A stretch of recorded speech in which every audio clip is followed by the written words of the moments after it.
Adam Schefter with this in about the Bills-Texans game tomorrow night. The Bills have announced that they have ruled out a trio of players, tight end Dalton Kincaid, wide receiver Curtis Samuel, and wide receiver Mecole Hardman Jr., all out for tomorrow night's game against the Texans.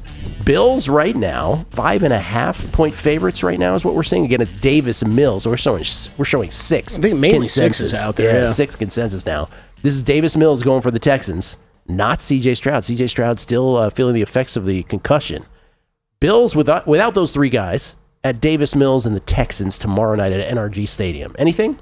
Man, really not. I mean, I can't wait to watch this game. I think it's a very fascinating matchup with just strength on strength with the Bills offense, Texans defense. And weakness on weakness. And then weakness on weakness, right? So it was a slight lean to Bills for me on open, but this number has really jumped up a lot from there. We opened at 4.5 a lot of places. Now we're all the way up to 6. Yeah, I don't think... I mean, look, I got a soft spot for the Bills. Maybe it'll be Bills live if Texans take an early lead or something like that. But nothing pregame for me going into that one. All right, Sunday. Remember, done with the international games for 2025. Though, we did get a tweet from... I want to give the proper credit here. This was from... Was it Tripp earlier on the show? No, Tronsky. Tronsky letting us know about Underdog NFL's play. The Saints may be playing in Paris next year. Saints may be playing in Paris. That's the latest on international series. Oh, so we got to get to every country now, right? Paris. Wow. Spain, Germany. Sunday early window, the traditional early window. Steelers are at the Bears. This is down to 2.5 now in favor of the Bears. Steelers have taken some money. Remember, if you were listening yesterday, we were going through our power rankings. We also cited DVOA yesterday to give context. In addition to our power rankings, Aaron Schatz has these Bears, these 7-3 Bears, as the second worst 7-3 Bears. The second worst 7-3 team in the DVOA era, which extends all the way back to 1978. So take that for what it's worth. Just a little historical context. 6-4 Steelers, 7-3 Bears. I have steered clear thus far. Yeah, I'm actually in on the Bears. I'm in on the Bears. This is very much baked in Aaron Rodgers being hurt, though. This is where I jumped on open. I really didn't think we'd see Aaron Rodgers this upcoming week. I think once we start talking Mason Rudolph and what potentially Will Howard beyond that, this gets really bleak for the Steelers. It sounds like it's going to be important next couple days with Rodgers' information here. We know he has a fracture. It's kind of about whether the doctors will clear him and pain tolerance and all that kind of stuff, and he's really pushing to go. I guess at this point I'm kind of expecting that he goes, so I don't love my bet as much now, but man, I think the Steelers team still has holes, and I think the Bears offense is not perfect. Yes, I know there's got a lot of inflated numbers. I think they'll be able to move the ball still on the Steelers team. Baltimore Ravens, 13.5-point favorites against the New York Jets. It is Tyrod Taylor going for the Jets. Aaron Glenn saying, yeah, we're going to go with this guy. And I guess that's the end of Justin Fields. Ravens, a very acceptable survivor play, I think. If we went through the segment, or excuse me, a non-acceptable survivor play, rather, if you listen to the survivor segment yesterday, just because I think you save them if you're in Circus Survivor, that is. I think that's the strategy. You save them for their Thanksgiving game hosting the Bengals, in case you want to get off the Eagles, where most people will be for the Thanksgiving quirk. But it's 13.5. I didn't play it. You? Yeah, no, nothing here. I'm just pulling up. Nothing really crazy on the Ravens injury report now. Marlon Humphrey, Rashad Bateman, 2 to look out for. Other than that, things starting to look pretty clean for Baltimore. So, I mean, look, hey, do you think the Jets are... We'll play this whole game. The Jets a better team with Tyrod Taylor at quarterback? Yeah, I think so, a little bit. Probably. Yeah, probably. But, yeah, I'm not taking the points there. Lions are 10-point favorites at home against the New York Giants. This also, to me, if you're in Circus Survivor, you might want to still save the Lions, in this case for Christmas, where the Lions are at Minnesota. At least that was the Survivor advice dispensed yesterday. I do not have a play on this game. Total 50.5. Yeah, I do not either. I think I will end up with something on Detroit, though, Gil. I think Detroit team total over is something I'll probably look at. I'm interested to see where the spread moves. We've hit 10. You and I kind of brought that up on Monday. Hey, if this is at 10, it's a little bit more consideration. If this keeps dropping, gets below 10, I'm probably in on the Lions. And the Detroit Lions, going back to the DVOA conversation yesterday, again, for what it's worth, just giving historical context from that one stat, the fourth best 6-4 team in the history of DVOA since 1978, the fourth best 6-4 team ever. The Patriots are 8.5-point favorites on the road at the Bengals. Speaking of the DVOA thing, the Patriots are the second worst 9-2 team in the history of DVOA. I found that stuff fascinating. Patriots, 8.5-point favorites on the road at the Bengals. And with the Patriots, I do think that you could play them in Survivor. That was one of the Survivor plays. Yeah, man, I'll tell you, this is one that I haven't done anything with yet. I know Drew is real confident on the Patriots side. I think it makes a lot of sense in a teaser leg. I just haven't got there yet, Gil. I mean, I don't know that I think I've bet the Patriots like once this year, which obviously is not sitting here bragging about that. You would have won a lot of money if you bet the Patriots several times. But it's Drake May, and then I still have concerns about some of the rest of the roster. So I'm not running to, but if I did anything with that, it would be teasing down the Patriots. How many bets have you made so far this week? I only have 3. I have 2 so far. I only have 3 on one side. The one side I already brought up was Chicago. Everything else are totals. My 2 sides have not come up yet, but we will get to them here on the other side. And speaking of DVOA, right, as we continue with the discussion on the NFL whip around, no team in the history of DVOA from 1978 till now, no 32nd ranked DVOA team has ever beaten a number 1 ranked DVOA team on any week ever since 1978, and we have that matchup with the Seahawks and Titans coming up. Seahawks and Titans, I mentioned this. This is the number 1 DVOA team against the number 32 DVOA team. Mm-hmm. The Seahawks are 13-point road favorites. Never in the history of DVOA since 1978 has a 32nd ranked DVOA team beaten the top-ranked team. I don't expect it to happen either. It is curious, though. It's a 13-point spread with a 40-point total. So, boop, boop, boop, boop. It's like 26-13, 27-14. If you conflate the two. That sounds closer than it should be.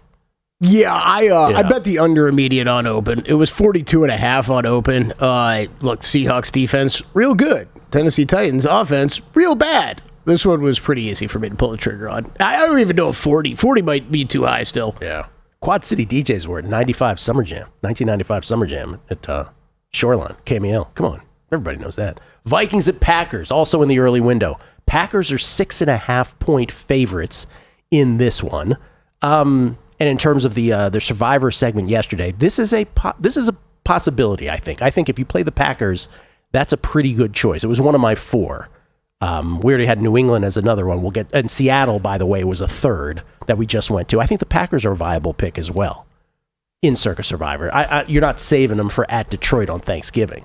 I was just going to go look up, but it's right on our beautiful graphics. So hopefully you're watching at VSiN.com or YouTube TV or however you take us in. The 3-7 ATS. There's just, we could talk about the Packers. Do I think the Packers win this game? Yes, I think they win this game. We were just talking about J.J. McCarthy. I think the Vikings have major problems on their hand. Am I confident to go to the window, though, and lay 6.5 points with the Green Bay Packers? No, I'm not, Gil. Remember how we felt about them after the first 2 weeks when they beat Detroit and then Washington? Look, I think they've got an awesome defense. I have not seen anything consistent out of that offense all season long. Early window of the late window, meaning a 4. Oh, no, this is still the early window. Pardon me. Still the early window. Yeah, this is a 10 a.m. Pacific time Colts game. Chiefs is an early game at Arrowhead. Chiefs are favored by 3 now. It has settled in at 3. It's come down, Gil. Have you? I think I'm gonna bet the Chiefs at some point. Kelly and the Square Bears are gonna be all over the Chiefs this week. I guessed 2.5 on guessing lines, and you told me it was 3.5 at the time, which I couldn't believe. Now it's down to 3. Cooler heads prevailing, I think, on this. But this is the 5-5 Chiefs. Remember with DVOA, we learned yesterday, he's got the Chiefs as the second best 5-5 team of all time. And yes, look, it would be a very much a narrative play for me. I'll just admit it. If I did, it is the absolute Chiefs back against the wall, must-win game. Patrick Mahomes and Andy Reid. But yeah, I'm still far more confident with that going on and them just like 3 at home. Early window of the late window, 4:05 p.m. Eastern start. This is the Megapod question, game you want no part of. I think this is my answer. Jags are 2.5-point favorites at the Cardinals. Yeah, I think I'm going to agree with you on this one, Gil. Absolutely on the side. I guess lean a bit to the over. This Cardinals defense has been awful. All right, next, this is also in the early window of the late window, 4:05 Eastern kickoff. The Browns at the Raiders here at Allegiant. Tickets still available. I have no idea if they're available. Raiders favored by 3.5 here. Shedeur Sanders has been named the starter. Yep. That is official. No surprise there. Dylan Gabriel not at practice, still dealing with concussion. So, yeah, Shedeur to get the start, and we have seen the market react a little bit. There are a lot of fours out there now in this game. All right, Adam Schefter first with that report about Shedeur getting the start. Then to the late window of the late window, the 4:25 Eastern kickoffs, 1:25 Pacific on this week number 12 in the National Football League. Falcons at Saints. Oh, boy. Not a barn burner. Saints favored by 1.5. It is Kirk Cousins going for the Falcons as Michael Penix done for the year. This one... Tyler Shuck, of course, the Saints quarterback. This one, I guess, has been off my radar because I haven't really had much interest in betting. But we jumped the old fence on this game, didn't we? The Falcons were the favorite early on, right? I can't do the Falcons anymore. And Kirk Cousins looks like a shell of his former self. Yeah, they opened like the 1-point favorite. So we have jumped the fence, and we were on the other side now. Adam Schefter corroborating Michael Penix undergoing season-ending knee surgery. All right. The New Orleans Saints are favorites in a football game. It's amazing. It's amazing. Their record should probably be a game or two better than it is. Mm-hmm. All right, this is 4:25 Eastern kickoff. Eagles at Cowboys. Eagles now back up to 3.5. I bet this at 3 yesterday. What do you think? Yeah, there's still some heavy threes out there, but you got to shop around. It's still a lot, mainly 3.5. Skill got a great number. I see a DraftKings though 3/120 on this game. It would be Eagles or nothing, but I think I'm going to stay away. I'm surprised this game came down as much as it did after that Cowboys win. Yeah, Bookmaker had it at 3 minus 114 yesterday. Yeah, that was a great bet. Sunday Night Football. We want to save the prime time for the other side. Yeah. We'll save the prime time games for the other side. Sunday Night Football. Tampa Bay Buccaneers at the LA Rams. Rams up to a 6.5-point favorite here. Yeah. Monday night and Sunday night are going to be similar answers for me. No bet, Gill, but it would be lean Rams. And I could, even though it was a 6.5-point spread, I would not play the Rams here in Survivor. Monday Night Football. The Bucs are dangerous, right? And I was on the Bucs last week, but when you're telling me it's a 6-point spread in Buffalo with the Bucs and 6.5 the Rams, I think the Rams are that much better than the Buffalo Bills. So, it would be favorite or nothing for me.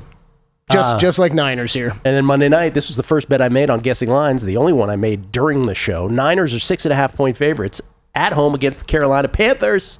6.5 minus 120. That's where I got them at 6.5 with normal juice, though. I would play this in Survivor as well. Niners, first time coming up on the Survivor board. They feel like the forgotten team to me. Mm-hmm.